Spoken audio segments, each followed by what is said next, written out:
around the world. I'm Ashley Thompson. And I'm Dan Novak. This is VOA News. Reporting by remote, I'm Joe Ramsey. Ukrainian President Volodymyr Zelensky made a rare visit outside Ukraine's capital and highlighted Moscow's embarrassing retreat from a Ukrainian counteroffensive. Hand on heart, Zelensky watched his country's flag rise above the recaptured city of Izium on Wednesday. Russian forces left the city last week as Kyiv soldiers advanced in the northeastern Kharkiv region. Prosecutors found 6 bodies with traces of torture in recently retaken villages there. Moscow's rout was the largest military defeat since Russian troops withdrew from the Kyiv area early in the war. German Chancellor Olaf Scholz said after a phone call with Russian President Vladimir Putin, he sees no signs from the Kremlin of any regrets. The procession of Queen Elizabeth II's coffin arrives at Parliament, where it will lie in state. AP correspondent Charles de Ledesma reports.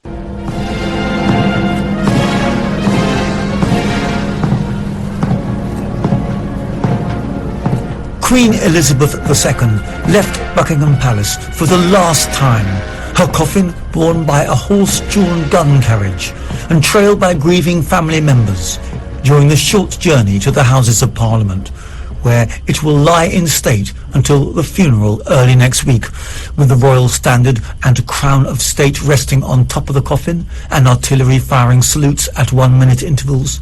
The solemn procession is designed to underscore the Queen's 70 years as head of state, as the national mourning process shifts to the grand boulevards and historic landmarks of the capital. Charles de Ledesma, London. This is VOA News. With monkeypox cases dropping in the U.S. and Europe, many scientists say now is the time to prioritize stopping the virus in Africa. AP correspondent Julie Walker reports. In July, the World Health Organization designated monkeypox as a global emergency and appealed to rich countries to support Africa so that the vaccine inequity that plagued COVID would not be repeated. But as rich countries rushed to buy nearly all the world's supply of monkeypox vaccine, none have shared those vaccines or treatments with Africa. Since the 1970s, the virus has sickened people in parts of West and Central Africa, but it wasn't until the disease triggered unusual outbreaks in Europe and North America that public health officials even thought to use vaccines. I'm Julie Walker.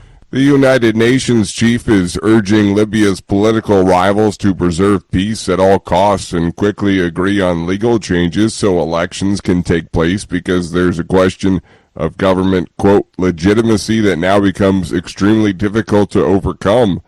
Secretary General Antonio Guterres also strongly encouraged world powers and countries that have interest in the North African country to meet again in Berlin, telling reporters Wednesday previous conferences of key players were, quote, the most useful international instrument that we had to avoid the worst. He urged Libya's rivals to agree on legal changes so elections can be held.